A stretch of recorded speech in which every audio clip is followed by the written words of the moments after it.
So what I'm going to talk to you about now are the verbs that you're going to be using as part of your course. So each of your questions will start with a verb. So sometimes it's describe, sometimes it's explain, sometimes it's outline. And what I would like to do is just tell you a little bit about each one, and I will put this on your teams as well just to help you out. But it's really, really important that you understand the verb, because otherwise you might not meet the criteria.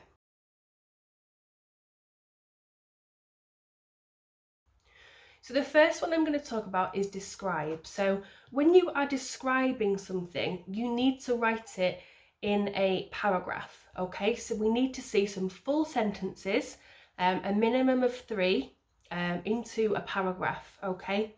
So how my colleague Jill tells it is to paint a picture with words, okay? So what we want to see you doing is not leaving out any details, okay? So I'll just give you a bit of an example of this.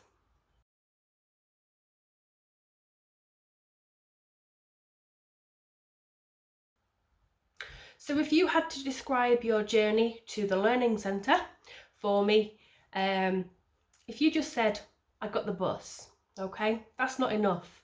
I'm going to ask you, what bus did you get? Where did you go from? Did you have to walk far? Was it busy? There's so many things that I can still ask you about it. So you've not told me enough detail for me to be able to understand what you're saying.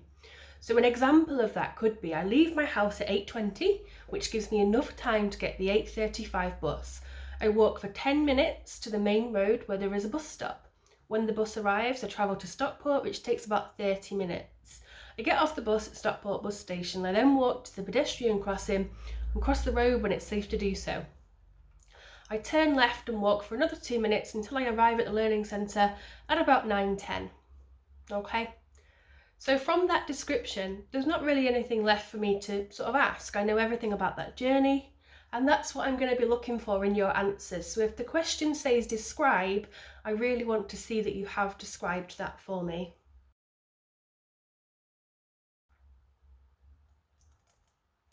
Now, the next one I'm going to talk about here is explain, okay?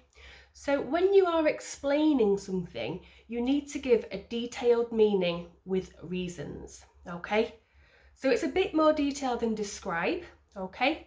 So what you're going to do with that one is you're going to introduce the topic, and then you're going to state the reasons behind your answer to expand it. So the simplest way of me to describe this to you is to tell you that you should always use like the word because or therefore. So I am quite hot today. If I just said that to you, I'm only sort of outlining what I'm saying. I'm quite hot today. I'm quite hot today because it's a nice day outside. It's nice and warm and sunny. So I've given you a reason as to why I'm hot. I could be, I'm cold today. Why are you cold? I'm cold today because I've not got a jumper on. So there again, I've given you a reason as to why I'm saying this.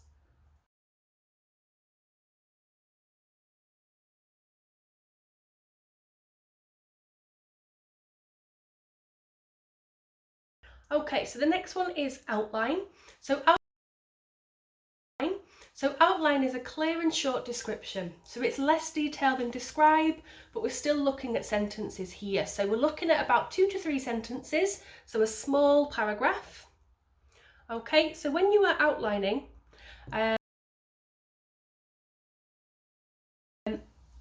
my example here, outline how your course went today. My course went well today. I completed 2 assessments and received positive feedback from my tutor. Fingers crossed, eh? If you just said, my course was okay, it's too short, it's not clear enough, it's not a description. I'm going to be saying, why is it okay? What was okay about it? What was not okay about it? Give me something to work with so that I can see what you're trying to tell me when you're outlining. So you'll notice here it's all sentences. Okay, so the next one that we're going to look at is identify. Okay, so when you're identifying, you're choosing the right one. So you're going to point out or create a main sort of list of features with one full brief sentence to explain your answer. Okay, So for example, let me just find my example on here.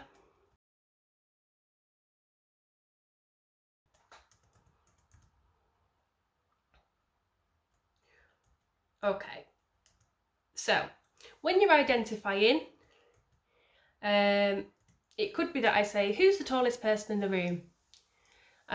If you just say Bill, that doesn't really mean anything to me, because if I hide the question, your answer won't make any sense. So if you just sent me a piece of paper that said Bill on it, I might be thinking, Bill, are they invoicing me? It's not enough to explain to the reader what it is that you have identified. So therefore you need to write something like, Bill is the tallest person in the group. He's over 6 foot.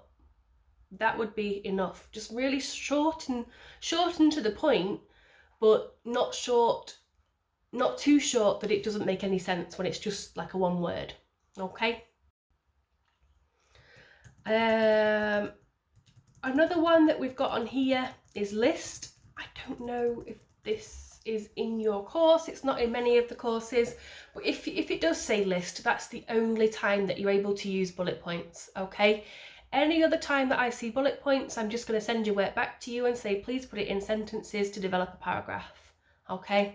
So number 1 lesson of today is to remember my name, of course, but also remember to not write in bullet points. Okay, so hopefully that makes sense. If you've got any questions on that, please feel free to ring me, email me, text me, write to me on Teams, ask each other on Teams as well. Hopefully get yourselves a bit more confident to talk to each other there.